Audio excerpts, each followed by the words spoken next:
You're listening to the Packernet Podcast Network.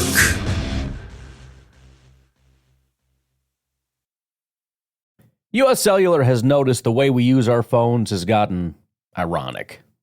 We try to put our phones down for dinner, but the menu's on a QR code. That's ironic. We hit like on social posts that we don't actually like, which is ironic. Which is why U.S. Cellular created Us Mode, to help us reconnect with each other and use our phones less ironically. A phone company wanting people to use their phones less is ironic. Let's find us again with Us Mode from U.S. Cellular. Visit uscellular.com/built-for-us to get started.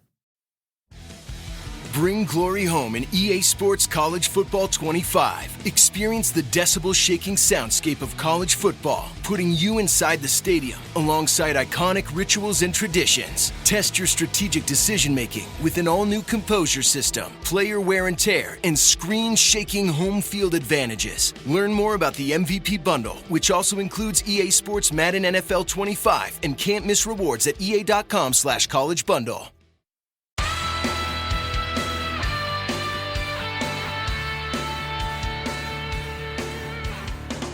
Ladies and gentlemen, welcome once again to the Packernet Podcast. I am your host and resident fanalist, as always, Ryan Schlip.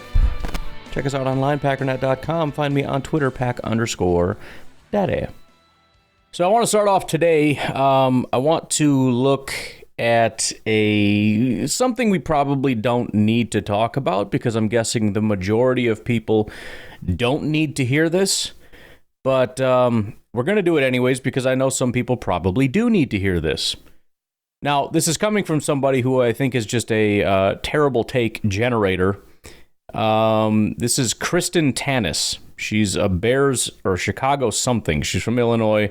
Leadership and communications guru, which is hilarious considering you suck at communicating. Avid sports fan, passionate about great questions, meaningful insights, and stories that stick. You sound like a writer.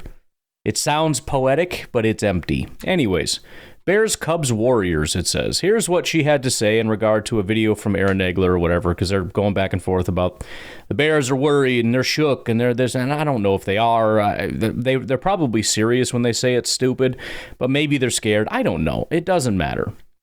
Anyways, Kristen says, exactly what about making your one-season quarterback starter the highest paid in the NFL has Bears fans shook? First of all, one season doesn't necessarily mean anything unless you can demonstrate that one dominant season is not enough, which in order to do that, you would need to show quarterbacks who had seasons similar to Jordan that did not go on to have good careers, which I don't think you're going to be able to do. Not saying it's impossible, but let's also remember there are quarterbacks that have had 2 years, 3 years that kind of started to dip, etc. Baker Mayfield, but then he kind of bounced back. Everybody has weird career arcs. Anyways, he says, the delusion and glazing is unreal. And then they do the emojis because for some reason, in order to help win arguments, we think doing crying, laughing faces does something to help the argument. I promise you it does not. I'll happily take Caleb on a rookie contract and all the extra cap room in comparison for the next 3 seasons before his extension. Also, the highest paid quarterbacks haven't historically been correlated with the best quarterbacks. Brady and Mahomes notoriously never demanded the highest pay, freeing up more cap room and funds for their team to sign and extend more higher caliber talent. Now, if you listen to yesterday's podcast, you will know that that is absolutely untrue. Go look at Caleb Williams right now. Look at Caleb Williams' cap hit. That's nonsense.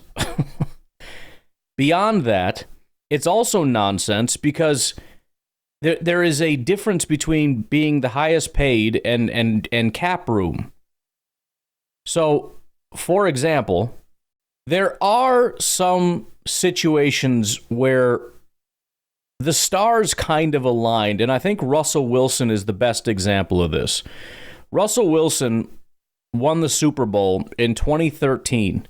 He was on his rookie contract. And I think that being on a rookie contract made a big difference. Because if you remember, in that era, everybody, that entire team and everything that made it great was drafted all at once. And so what we learned is once they won the Super Bowl, everybody became due for their contracts. They all wanted contracts, and one team couldn't afford all of that. Now, there is a distinction here because this is not a team. I mean, they did go out and do some things in free agency that were beneficial, but this is not a team that won because they had a lot of cap space and spent that cap space on something that helped them win. This is a team that won because they did really, really well in the draft and didn't have to pay these guys because they were on their rookie contracts. That is not the situation the Bears are in. They have a quarterback who we don't know if he's any good at all, and based on what we've seen from training camp, he probably sucks, if we're being honest. That's not necessarily my official stance. I'm just saying, if we're going based on the only information we have, he's not good, because training camp has been brutal. And by the way, Justin Fields was great in training camp. He was phenomenal. So we're off to a rocky start with Mr. Caleb. You also had examples like Ben Roethlisberger and Pat Mahomes, who won Super Bowls while on their rookie deals. There's an issue here, though. Pat Mahomes also won Super Bowls while not on rookie deals, and in addition to that, you still have to demonstrate to me that the reason that the Chiefs and Pat Mahomes won in 2019 when they beat the 49ers is because of the extra cap space, which again is going to be very difficult to do considering they went on to continue winning Super Bowls. The point being, it's not the cap space, it's the quarterback. I had somebody snap back at me about this, and they said, really? Explain why Aaron Rodgers didn't win any Super Bowls after he got his big 2013 contract. Which is an odd comment or question, considering Aaron Rodgers won a Super Bowl after he got his first big contract in 2009. He did not win any Super Bowls on his rookie contract. In fact, he hardly played any football on his contract. But Super Bowls are not really even the point here. This is just kind of to highlight certain things. There's no doubt that the Packers have had a quarterback that has almost exclusively been paid a ton of money. It's also true that the Packers have been an elite football team for almost the entirety of Aaron Rodgers' tenure here, and that they were more than capable of winning Super Bowls. The fact that they didn't get over the hump, to blame that on not having enough cap space, is stupid. This obsession with cap space, and I feel like it's become more of a thing over the last year or 2 years, is so weird to me. As though people don't realize that you can't win football games with cap space. And I feel like the Chicago Bears, who just a year ago were bragging about having the most cap space in the entire NFL, over $100 million in cap space, went out and paid a couple linebackers and a guard, and then sucked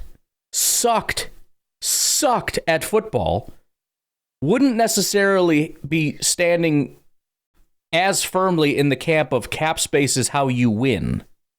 So let me ask this question, and it's something that you can just answer for yourself. If you had to choose, let's say you can have Jaden Daniels right now on his rookie contract. We don't know what Jaden Daniels is going to be. Or you can have Pat Mahomes on your team at his current age, but his cap hit is going to be $60 million. What would you choose? There isn't a sane human being on planet Earth that would take Jaden Daniels and the cap space. And you can say, well, Jordan Love isn't Pat Mahomes. That's not the point. We're just taking things out to their fullest conclusions to illustrate a point. The cap space isn't what you want, it's the quarterback. And the bottom line is, with Jordan Love, you may not have 100% certainty, just like you don't have 100% certainty with any quarterback. But you have a large amount of certainty, and it is well beyond 50% certainty that he is a very, very good quarterback, not just capable of being a starter. I'm talking he has top 3 quarterback upside. Again, I think you could argue he already was last year a top 3 quarterback. But leaving that all aside, nobody could look at the actual talent of Jordan Love and say this guy doesn't have, top 3, top 2, top 1 quarterback potential. There is no sane human being on planet Earth that looks at the assurance of the most important thing on planet Earth. Something the Bears fans have never had is a quarterback that's shown what Jordan Love has shown. If you're a Bears fan and wouldn't immediately jump all over Jordan Love, I'm sorry to tell you, you're an idiot. You're an idiot. You've never had it in the history of your franchise, and you can have it now with Jordan Love. Right now. And by the way, the cap hits are not that bad. They're really not. We went over it yesterday. It is fully within the realm of anybody to manage. In fact, it's only $13 million more than you're paying Caleb right now. Caleb is $7.1 million. Jordan is $20.7 million. $20 million bucks. You're telling me you're not going to pay $20 million for Jordan Love today. You are so confident that a franchise, let me say it again, that has never had a good quarterback, a franchise that was 100,000% sold on Justin Fields for every reason that you're sold on Caleb. The athleticism, the rare ability, the arm talent, his college career, which I'm sorry to tell you, in my opinion, was better than Caleb's. He was a better college quarterback.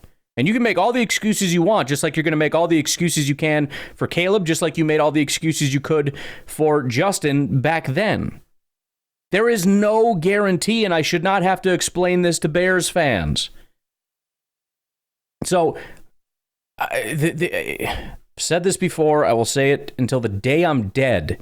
Cap space can't win you championships. Here's another question for you. Let's say we give the Packers the extra $13 million that the Chicago Bears have.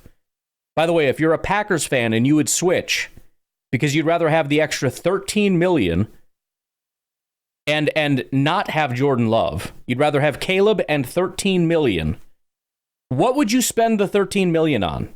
That's going to make the difference. What are we going to do with that? By the way, we already have a ton of money right now. We have more than enough cap space to do whatever we want. Whatever we want. What do you want to do with it? Any ideas? We have $22 million in cap space. What should we spend it on? Because I'm sorry to tell you, there's nothing out there. There's nothing. There's nobody. Now, understand, this is not me saying Caleb can't be a good quarterback. And if Caleb ends up being a top 5 quarterback, then yes, the Bears are in a better situation than the Packers, assuming they're about equal in quarterback talent, because he's younger, right? And I don't even necessarily want to say cheaper, because that just depends where you are on the timeline. Currently, he's cheaper, sure. He's not going to be cheaper. When he gets his contract, it's going to be more expensive than Jordan's. And then when Jordan gets his contract, it'll be more expensive than Caleb's. It's not really a relevant part of the story. But this idea that, like, the way you win, I saw somebody else talk about this too, that these quarterback contracts are getting so out of control that eventually you're going to start seeing teams just get quarterbacks like every year, and then they just won't pay them. What are you talking about? No, they're not. They're not going to do that. That's not going to be a thing. First of all, teams right now pay what quarterbacks are worth. If it wasn't worth it to them, they wouldn't pay it. So you're wrong that they would rather just draft somebody. But again, beyond that, in what universe do people feel as though quarterbacks on rookie deals are with extra cap space is how you win Super Bowls? When? When does that happen? Give me any example of that. Because I'm pretty sure Pat Mahomes has been winning Super Bowls with relatively high cap hits. Again, what is his cap hit again this year? It's 37. It's not 7 like Caleb. It's 37. And it's going to continue going up. 37. Matt Stafford is at 49.5. And there's a lot of talk about the Rams being a playoff caliber team. Dak Prescott. I mean, it's 55. He's going to get a new contract that'll come down, but it's going to be a big number for a cap hit this year. Are they no longer in the Super Bowl conversation? Is that what we're going to say? The Ravens, Lamar Jackson, $32 million. They're not in contention. Josh Allen, $30 million. Joe Burrow, $30 million. Jared Goff, $27 million. Instead, we'd rather have who? Who's under 10? You got CJ. That's a decent bet. By the way, should we pay CJ or not when it comes time? Should we pay CJ Stroud the money, or should we just draft somebody else? It's kind of a no-brainer, right? Okay. And also, Are they winning because of the cap space or because of CJ Stroud? Just curious. Other options. We have Bryce Young, but a bunch of cap space. Gardner Minshew, bunch of cap space. Jacoby Brissett, bunch of cap space with the Patriots, right? Those guys are going to be super good. Anthony Richardson, a ton of cap space. Caleb, ton of cap space. Jarrett Stidham with the Broncos, ton of cap space. Baker Mayfield and the Broncos, a ton of cap space. Jaden Daniels and the Commanders, ton of cap space. It's weird to me. The more I look at this, the more it seems like the quarterbacks with less cap space because they're taking up a bunch of cap space, those are a lot of the teams that are Super Bowl favorites. And the teams that are not paying quarterbacks are teams that are not in Super Bowl contention. So weird. That's so weird. How many teams right now, outside of the Texans, are Super Bowl contenders? The Vikings? No. The Commanders? No. The Patriots? No. The Buccaneers? Not really. Maybe. Don't think so. Broncos? No. Bears? Doubt it. Colts? No. Raiders? No. Panthers? No. Saints? No. I mean, maybe. I mean, we're getting up to 13 million. We're kind of in that middle range. I mean, really. At what point do we start to recognize that maybe it's a good thing to pay quarterbacks? And maybe a quarterback with a high cap hit, I'm not saying it's beneficial that the cap hit is high, but it's an indicator that you're a team that is Super Bowl bound. And by the way, how many times have you heard a team that is a Super Bowl contender that is like, dang, dude, like, I just don't think we can do it because of this cap hit, man. This cap hit is just killing us. It doesn't happen. Nobody's out there going, man, we could win if we could just get that guy in free agency, but we can't because we're out of money because of our quarterback. Dang, that sucks. Here's the bottom line, and this isn't exactly true because rookies kind of throw this off. You can have talented guys that are on rookie contracts, which, by the way, the Packers have a ton. It's our entire wide receiver core, right? So the Bears, look how much they're paying their wide receivers compared to us. So we've got the extra cap space. That means we're going to win, you're going to lose, right? Stupid. It's stupid. It's dumb. Anyways, leaving aside the rookies, what you really want are two things. You want salary cap efficiency, meaning you pay at or less than what a player is worth, and you want low cap space. Because what does that mean if that's your situation? It means you're a team loaded with talent. That's what it means. If you're not overpaying your players and you have no cap space, that means you're loaded with talent. It's like the Packers have never had cap space. Yeah, back when they were in the playoffs every single year, they cut through teams, 12-win seasons, like all the time, Super Bowl, aspirations every single year. We didn't have much cap space. You know why? Because we had a lot of talent, and you got to pay talent, and that's a good thing. Saying that it's a good thing to have a ton of cap space, no, it's not. It's only bad teams that have a bunch of cap space, and they have a bunch of cap space because there's nobody on their team worth paying. There's nobody. It's like, well, what about free agency? Okay, well, the problem with free agency is you cannot be cap responsible. You overpay free agents. That's the problem with free agents. You end up overpaying them. Most of the time, not every time. You usually are paying people that are over the hill. You're paying them based on name recognition and things that they did in the past that you're hoping that they can continue to do, but it's not super likely that they will. And so you're getting back to the part where you're reducing your cap, which is a good thing because you're adding talent, but you're not doing it efficiently. So if everybody spent all of their money and got down to zero, the only thing that would matter is your salary cap efficiency. How efficient are you in not overpaying and, if anything, underpaying so that you can get more talent? Your talent per dollar. You want the ratio to be really high. Really high talent, really low dollars. And yes, rookies absolutely can help with that. But that's kind of beside the point. That's a question of how good of a team are you at drafting. And of course, the Packers are quite good at that. The Bears haven't really proven to be that. But maybe they'll get lucky with a quarterback here.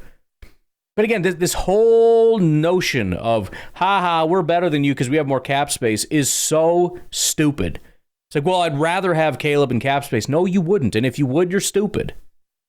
The only reason you would ever want that is if you assume or pretend to know that Caleb is not going to be a bust, and you don't. If you wouldn't take Jordan Love, you're stupid. He's already today the best quarterback in Chicago Bears history. You take him. You take him at whatever price. It's nonsense. It's nonsense. All right, why don't we go ahead and take our first break? We'll come back. We got some offensive and defensive coordinators who spoke to the media, and I want to take a look at what they had to say. We'll be right back. U.S. Cellular has noticed the way we use our phones has gotten ironic. We try to put our phones down for dinner, but the menu's on a QR code. That's ironic. We hit like on social posts that we don't actually like, which is ironic. Which is why U.S. Cellular created Us Mode, to help us reconnect with each other and use our phones less ironically. A phone company wanting people to use their phones less is ironic. Let's find us again with Us Mode from U.S. Cellular. Visit uscellular.com/built-for-us to get started. I'm Miriam Sandler, founder of Motherhood. Play-at-home activities often require those coin-shaped lithium batteries, and I never realized how many until I started replacing them. Now, I only use the world's first 3-in-1 Child Shield by Energizer. It's the coin lithium battery I trust to help keep my kids safe. With child-resistant packaging, a bitter taste to deter swallowing, and their exclusive color alert technology that turns mouths blue when it touches saliva. To learn more, visit energizer.com. Restore your vehicle's engine to run like new with Valvoline Restore and Protect, now available at Advanced Auto Parts. It's the first motor oil ever to remove up to 100% of engine-killing deposits. That's right, 100%. Stop by your local Advanced Auto Parts store today and get 5 quarts of Valvoline Restore and Protect Premium Full Synthetic Motor Oil for only $33.99. Up to 100% piston deposit removal when used as directed for 4 or more consecutive oil changes at standard maintenance intervals, based on adapted sequence 3H testing. Whether you're a freshman or a senior who's seen it all, IKEA has everything you need to make your college space truly yours. Whatever your style, bring your dream dorm or apartment to life with their range of IKEA comforters, sheets, pillows, mattress protectors, rugs, and more. Plus, you can make the most out of any living space with IKEA's smart and stylish storage options. The best part? It's all affordable. Shop now at IKEA-USA.com or visit your local IKEA store to shop today. All right, so I'm not going to go through and play every single thing if it's not really interesting enough, but I do want to start with the special teams coordinator and some of the comments that were made there. We've talked about before, it'd be nice to kind of actually start to see some of that stuff and actually see the kickoff come to fruition. Obviously, they've been working on it a lot, and so we'll see how this thing evolves.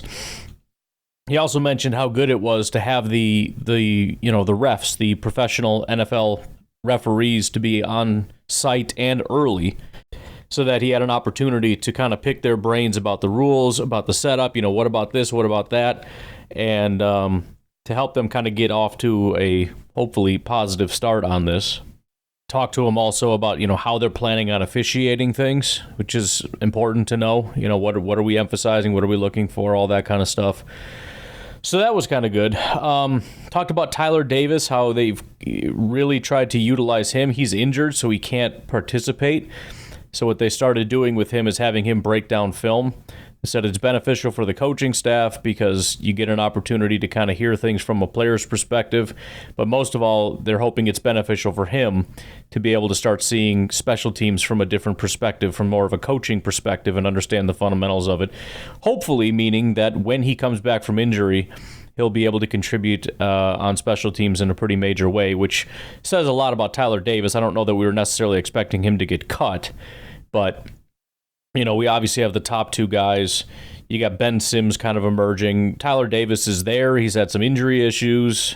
We'll see how it goes, but I think this is a cool opportunity and really a good idea by the coaching staff and maybe they do this for everybody, I don't know, but a great way to sort of give them additional education, you know, so while you're falling behind with the on-field work, we can kind of actually put you ahead.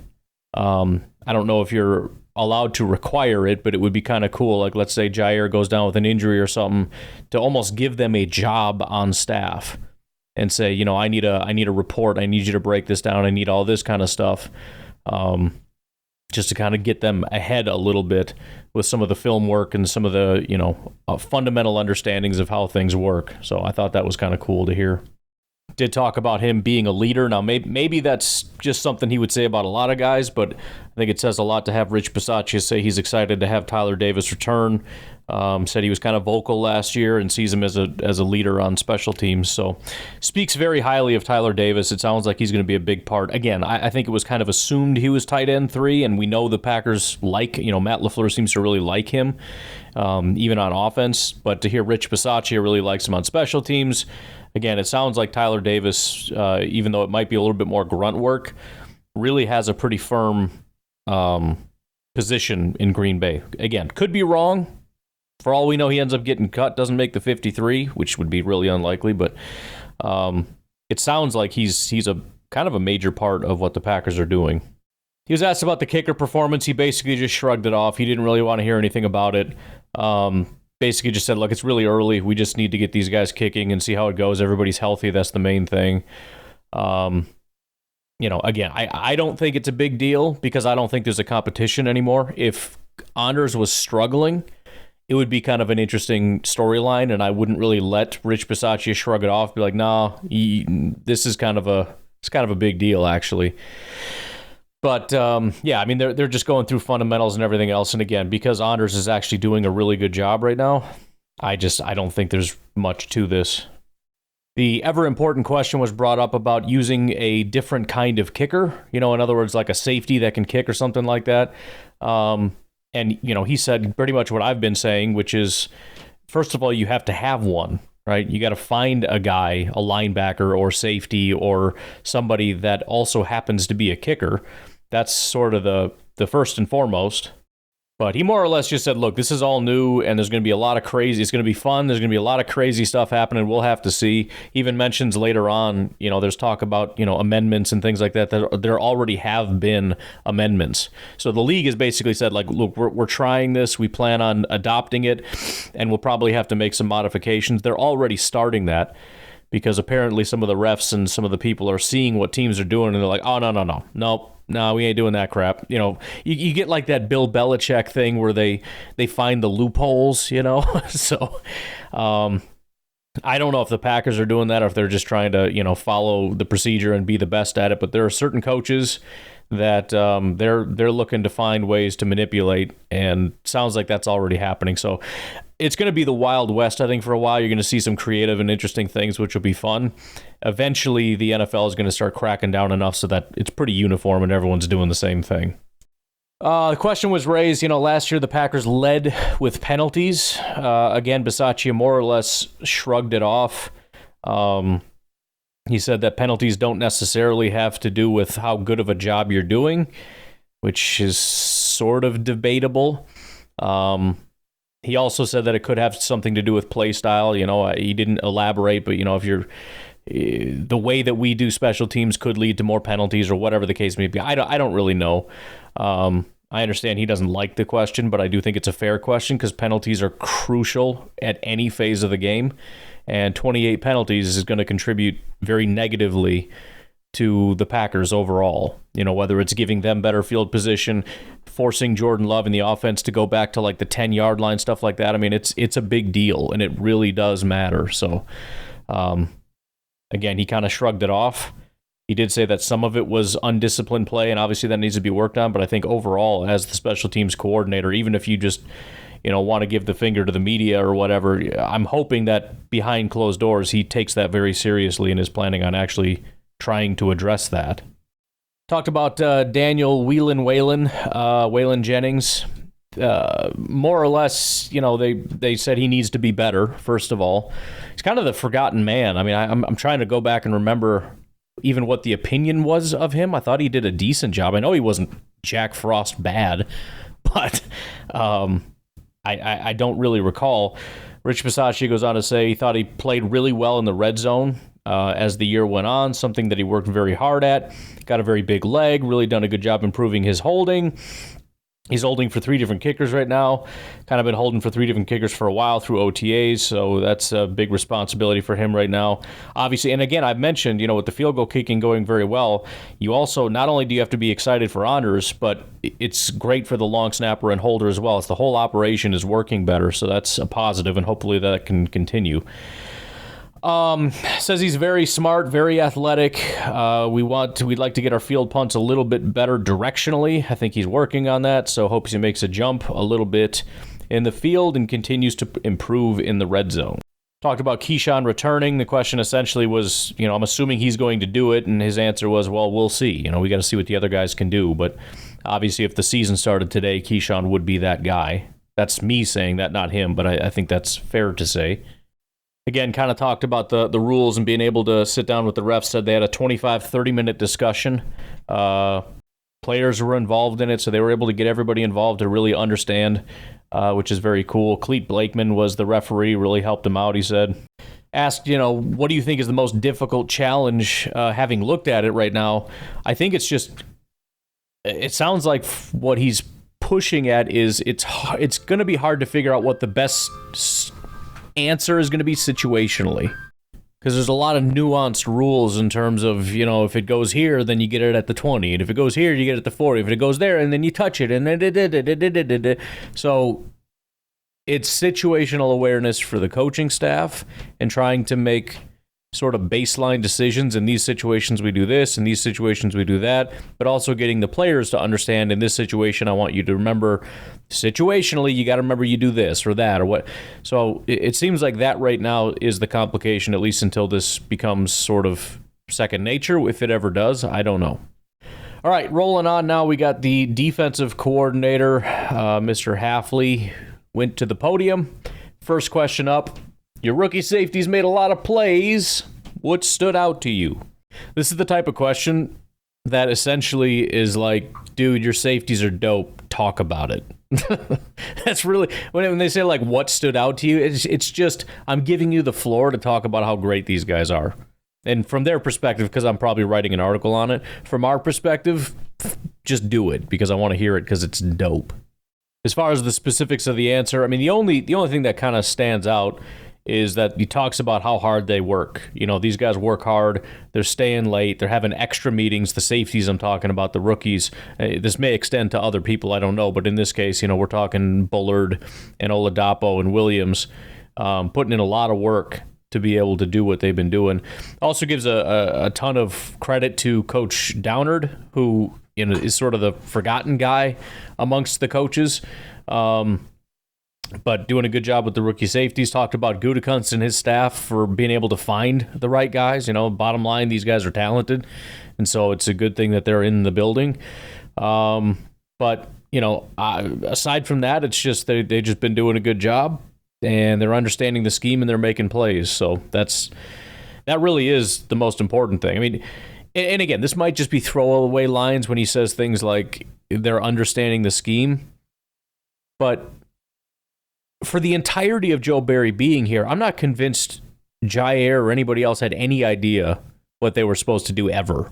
I just don't think they just didn't know. They never knew what they were supposed to do, and it showed on the field. If it's true that these guys, and it certainly seems like it, they seem to be in the right place at the right time a lot. And that was kind of the whole thing with Hafley anyways, is he does a very good job of, whether it's a combination of his coaching style, the scheme being simplified, whatever it is, he does a good job of conveying what needs to be done. But if there's any truth to that whatsoever, that these guys are already grasping the scheme pretty well, the rookies and everybody else, that's impressive. I'm a popular guy today, what can I say? All right. Next question was about the interception specifically, saying, Evans now has 3 picks. Everybody else has 1 or 2. Is there something about the defense putting guys in position, which is what I've been alluding to for quite some time now? Kudos to the beat reporters listening to the podcast. Love having you hanging out. He starts off essentially giving a lot of kudos. And again, I don't want to like overhype this because I don't know how the defense is going to turn out. All I can say is I haven't been massively impressed to this degree of prior defensive coordinators. The way at least that he explains the process they go through, maybe everybody else went through the same process, but the way that they explain to us, that they're explaining to the players, gives me a lot of confidence that things are going to go well. So what he starts off by saying is the defense's success and interception starts with the rush up front. I have said that numerous times. I have said that we should start awarding interceptions, 0.5 interceptions to pass rushers. If that was the case, I think, I don't know what year it was, but Rashawn Gary would have had about 5 picks. Because there were numerous interceptions the Packers had, and every single one of them was a pressure by Rashawn Gary. It was another reason, a big reason that I brought that up, was to talk about how important pressures are. No, it's not a sack, but pressures are immensely important. And, part of it is, the ball either gets thrown away, the ball is thrown off target, whatever the case may be, they end up scrambling or having to dump it off, which causes it to be a smaller play than it would have been otherwise, just disrupting time and rhythm. Or, best case scenario, even better than a sack, is you tip their arm or you get them to make a bad decision and they throw a pick. And so he talks about, having aggressive front and how important that is and how that leads to things like turnovers and that the defensive front has done a good job. And obviously that's been the case, not to take away from the DBs. But, man, the defensive line has been absolutely tearing things up. He goes on to say, and then, it's a combination of the rush and coverage beyond that. Evans has been very consistent in the right place. He said Evans seems to be in the right place a lot right now, so hopefully he continues to do that, which is another important aspect. I've said before, just a bad decision by the offense doesn't automatically mean to an interception. A lot of times we got guys that are just not looking. Felt like under Joe Barry and probably under Pettin, you felt like the corners were just gasping for air trying to chase people down, like, no, come back, oh, no. And this is just guys are just there. They're where they need to be. Their eyes on the quarterback. They're jumping routes. And, being where you're supposed to be is a major part of this. It's a major part of how you end up with the football. And so far, Williams has been doing a good job of that. It's very early, but really do like Williams a lot.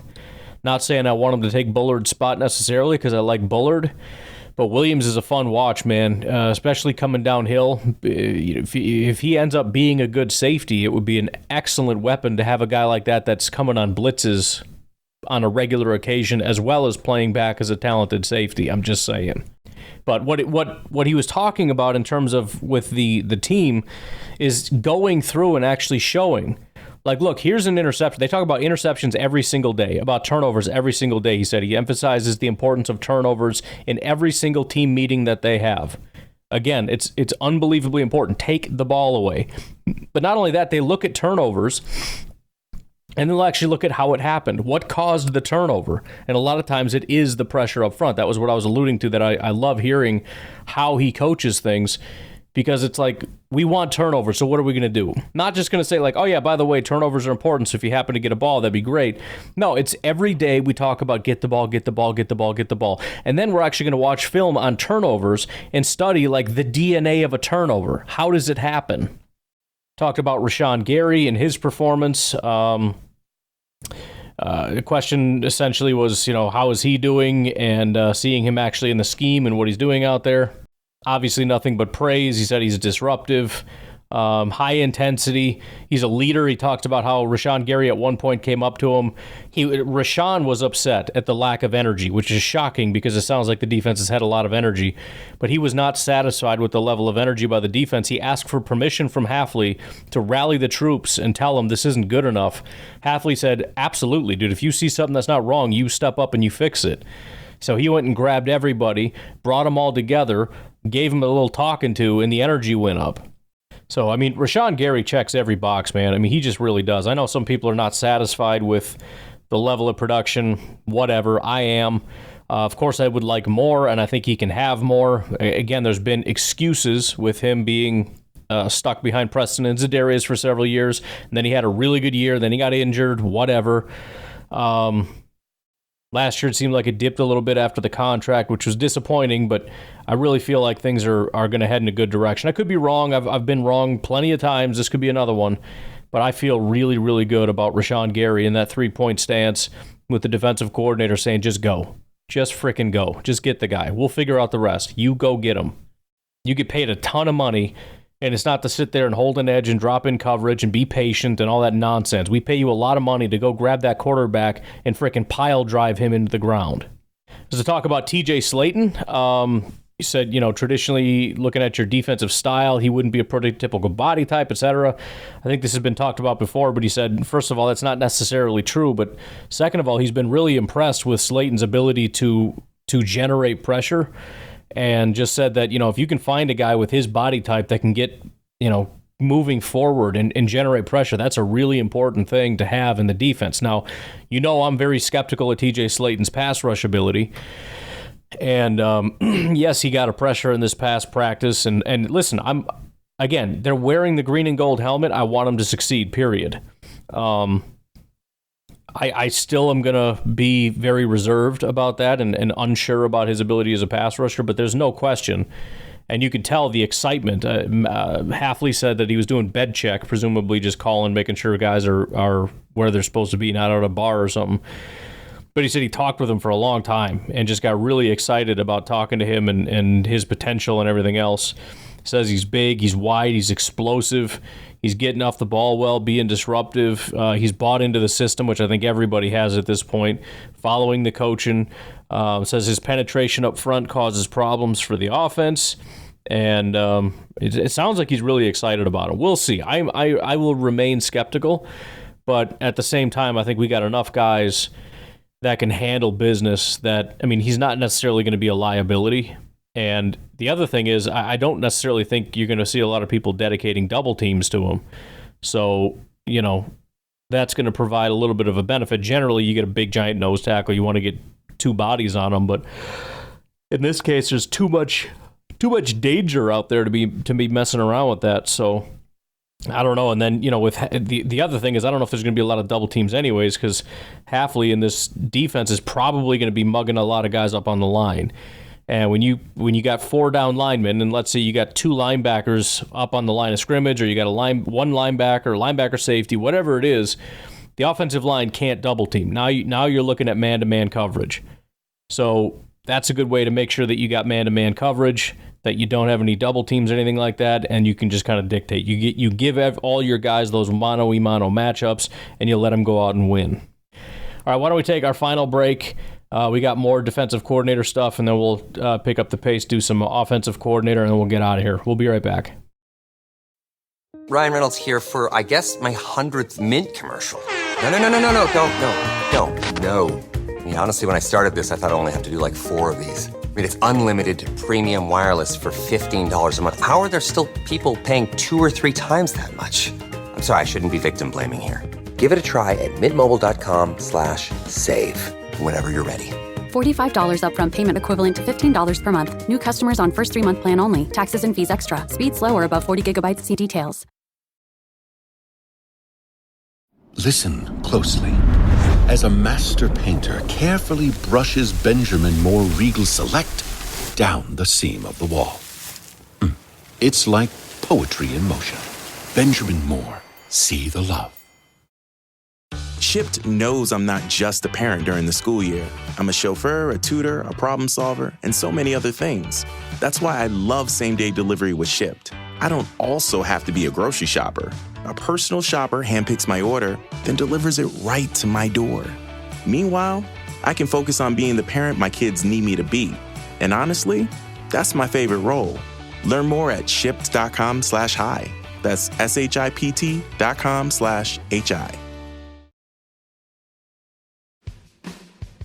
Is it time to change your approach and switch to Air Supra, albuterol budesonide?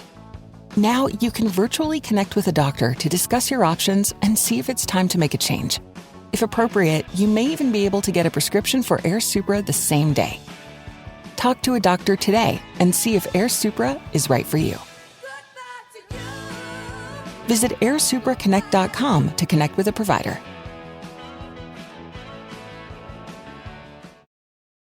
Hafley was asked about the linebacker room and the depth and all that stuff. He says the linebackers are improving. Coach Camp is doing a good job working on fundamentals and technique. I talked about that when we watched the videos. It's kind of cool to see them. It's very obvious what they're working on, and it's cool that they're really drilling the fundamentals, and it's a very simple matter of shed the block and go make the tackle. That's your goal on every play, because you're going to be making contact with somebody trying to stop you, and then you got to wrap up and drive through somebody. It says players are using their hands better. Obviously, that's an important part for linebackers, getting people off of you, improving in man and zone coverage, getting better at moving downhill, which we've seen a lot of that. Again, that's a huge difference. And I genuinely think this run defense is going to be significantly better.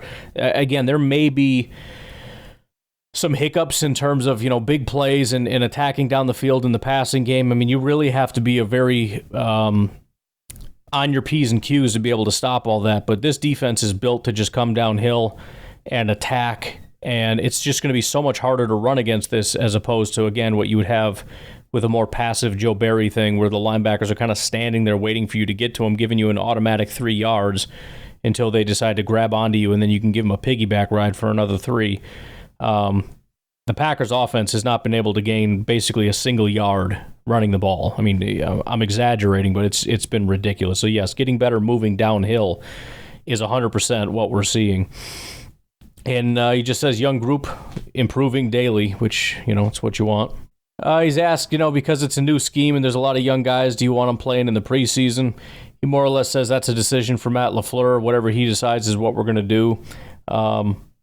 Says that the Packers offense is pretty complex as it is, so what they're doing in practice, what they're seeing in practice is going to be pretty beneficial, even if they don't get any, or I shouldn't say any, they're obviously going to play some, don't get very much time in the preseason. The joint practices, we got Denver and Baltimore. He says that's going to be able to simulate some game-like situations, and just overall practice against their own offense is going to prepare them for the regular season. Talked about Eric Wilson and his performance. He praised him. Talks about his character on and off the field. Highlights professionalism. Talked about him as a special teamer, which really is his biggest asset. I mean, that is his. I love the guy for special teams. Says he's very intelligent, reliable, trustworthy, et cetera, et cetera. He asked a question about the motion and how that can be kind of tricky. I alluded to that before. And just ask, how are the safeties handling that as far as picking up on all the motion and all that different stuff? Hafley acknowledged that it's certainly challenging, offensive motions, as far as what that poses for the rookie safeties. Says that the coaches are doing a good job getting the rookies up to speed. Talks about the rookies' intelligence and studying efforts has really been a big benefit. We've already seen examples of these guys not biting on things and going and getting the job done. Values the veteran presence like Xavier McKinney. Emphasizes building relationship and trust in the safety room, and takes a learning approach to mistakes, focusing on improvement rather than punishment, which I think that's pretty common across the league now. Talked about the competition between Stokes and Valentine. I've already said Stokes is that dude right now, but, curious what Hafley had to say. Obviously, he praises both of the guys. Stokes, he praised for his coverage ability and physical ability against the run. Valentine for getting his hands on the ball, which he does do a very good job of that. Appreciates the competitiveness, open to playing multiple cornerbacks if they deserve field time, recognizes the need for depth over a long season. So it's kind of, he's throwing everything out there. He's just casting a wide net. First of all, they're both very good. Second of all, we might use them both anyways, given the situation, if they're good enough, if they earned it. And then beyond that, guys get hurt, so, everybody's got to be ready to play no matter what. And then with Kenny Clark, just talked about the contract, just congratulations, and, very happy that Kenny's there, more or less. Praises his high character on and off the field. One of the best interior defensive linemen in the NFL, according to Hafley. And then finally, we got the offense. I don't know if it's worth even talking about, but the first question was essentially Jordan Love's impact on the offense. Just basically said, look, the team rallies around Jordan. It improves the team morale to have him there. They all responded positively, so obviously the offense improving was in large part Jordan Love, but it was also, the players get a little bit of boost having him there. Looking at Sean Clifford, kind of on the opposite side, his interception struggles. Says it's not really just one specific issue. It's common for young guys. He's got to learn from his mistakes. He's got to focus on going through his progressions a little bit, making throws when opportunities arise. I mean, obviously a big problem with Clifford is exactly what Hafley said, it's pressures. Aaron Nagler had made the comment that Clifford has a unique gift of throwing interceptions on plays where he would have been sacked. In other words, the play's dead, dude. It's over. You got sacked, and then he just decides to throw a freaking duck out there in the middle of the field, and it gets picked. Got to emphasis on minimizing turnovers. Obviously, continually improve as time goes on is key. All that stuff. Just boilerplate, blah, blah, blah. Jordan Morgan, his position at guard. What went into the decision to begin Morgan at guard, essentially, is the question. Said he starts young players at one position to focus on technique and assignment. Right guard position seen as the best spot for Morgan to compete for a starting role, which is essentially is just a way of saying it's the least path of resistance. Right? If we stick him at tackle, we try to teach him to be a tackle, and you're going up against a guy that plays pretty well at tackle, or we can stick a guy that we believe can be a very good guard at a guard position where there really isn't a starter there. Really good chance he ends up winning. I mean, and that's what I think a lot of people have been saying. Current focus right now for him is to keep him at right guard. That has been a little bit of a question for me. There's been so many injuries and so many people out. I did wonder at full strength if they'd start rotating him over at tackle. But it sounds like they're keeping him there, which, again, I do think is a good thing. Hopefully he ends up being a phenomenal guard. Has been some improvement, it seems like. Said they may move him later if needed or keep him there if he excels at the position. You know, and that's kind of like an Elton Jenkins thing. You know, I think Elton Jenkins for a period of time was a really good tackle. He was a really solid tackle, but they kicked him inside. He ended up being a really, really good guard. And then we got Zach Tom and we got Rashid, and the tackles are kind of set, and he ends up it's just like, this is what you do now. And I honestly would have no issue with that whatsoever. The goal is to allow him to focus and improve at one position. Follow-up question, how do you think his progress is going since he's been there? He says he's shown good flashes. He's still learning technique, especially in transition from tackle to guard, which, of course, you know, you go from, I think he was a left tackle. You go from left tackle to right guard. There's going to be some stuff to figure out. Says he's facing really good defensive linemen in practice, which is beneficial for his development, but obviously is going to show some negative signs at times, like getting beat. Going through expected growing pain, showing promise, and has a bright future. So, I mean, it still has a tone of like, he's definitely not there yet. And he's not starter caliber at this point, but he's getting better, and, you know, the showing promise and has a bright future, I think is the key. They look at him and they say, this guy can play and he's going to be a good football player. But right now he ain't that dude. Question about swing tackle. You know, if you're going to stick him at guard and make him a guard, who's going to be your swing tackle? Who do you know? What's the competition look like? He said there's good competition there. You got Andre Dillard, you got Kadeem, Caleb, Glover, Tenuta, and you know, listen. I mean, he's listing names. I think it's a fair question though, because in reality, I don't know how many of these guys are going to be legit. It does sound like Tenuta's getting a real solid look. Andre Dillard, I think his time is come and gone. But we'll see. Or was it Telford? No, it was Telford. Kadeem Telford, not Tenuta. Kadeem Telford has been getting a lot of looks. But he said we'll just keep rotating players and see how it goes. I mean, offensive line, it's crazy because we've invested a lot, and there's a decent hit rate from Brian Gutekunst, but it does seem like a position that we're kind of slipping on a little bit. We're starting to go backwards. So we need to make sure we continue to get hits like with Morgan and whatnot, and it still feels like going into next year or free agency, that might be something to take a look at. I did see somebody just shared it, or tagged me on social media, something about Tristan Wirfs, and you know they're really not close to a contract with him. Ordinarily, I wouldn't think that would be something the Packers would be willing to do, but you want to talk about one of the top offensive linemen in football, and the Packers sitting on $22 million in cap space right now. I'm just saying. What are you seeing from Josh Jacobs in the pass game? Says he shows good route running ability, good hands. Currently exploring best route concepts for him, which is kind of an interesting thing to think about as well. You think about it as just we're going to run our offense, and he's also going to be a receiver.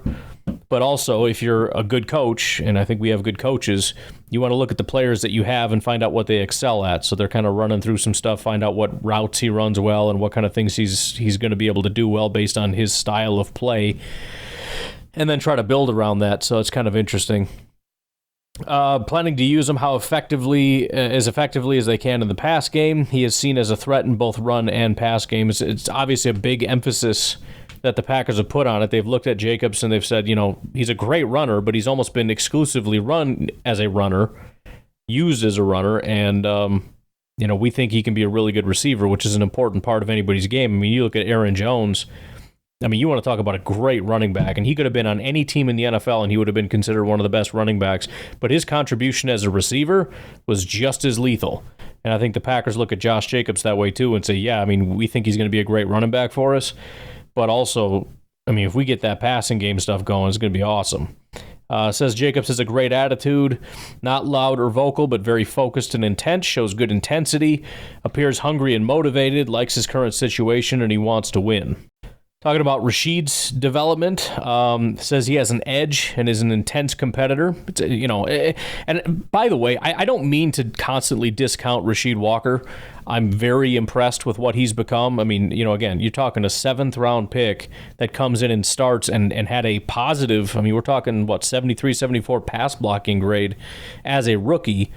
And then on top of that, you can't just assume that's what he is. I mean, you got to afford him the same possibility as anybody else that he can grow and get better.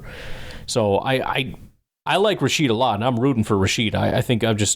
I also feel like the fan base is a little bit higher on him than I am, so I tend to pull back a little bit. But just to be clear, I mean, it's a good football player with quite a bit of potential to continue to get better. Says he plays with a chip on his shoulder, had to learn to buy into technique, important for the pro level, still improving but making good strides. Again, that's important. It's not like, we squeezed 100% out of this guy and that's why he's decent. There may be still room to grow, and growing from where he was last year that's impressive because he was solid. Combines competitiveness with effort, has earned the trust at the left tackle position. Talking about Rashid's motivation, is he the kind of guy who sees you draft a college left tackle in the first round and uses that as part of that chip on the shoulder? He says he believes that Rasheed likely looks at his draft stock and has a chip on his shoulder as a result of that. He said he's very competitive. Skipping down a little bit, what's the next step for Jaden Reed? Just says focus on getting the ball to Jaden more often, which is such a great answer. It's like, what's the next step to make Jaden better? It's like, well, we make Jaden better by giving him the ball and letting him handle business. That's how we can help him. He went on to say, working on developing his route running a little bit, expanding the route concepts based on previous success. So, this is what you do well. Let's build on it. Aim to create more opportunities for him to make plays and recognize Jaden's ability to be effective with the ball. Looking at the differences in Jeff Hafley's defense, question was, what's the biggest difference you've seen going against Jeff Hafley's defense, being different from last year to this year? He says more defensive backs in the box, less shell defense. Defensive backs are much more aggressive in run defense. Defense plays with a solid edge, enjoys competing against the defense of this style. I doubt you'll get him to go so far as to say that it's better, but it certainly sounds like him saying like it's much more of a challenge.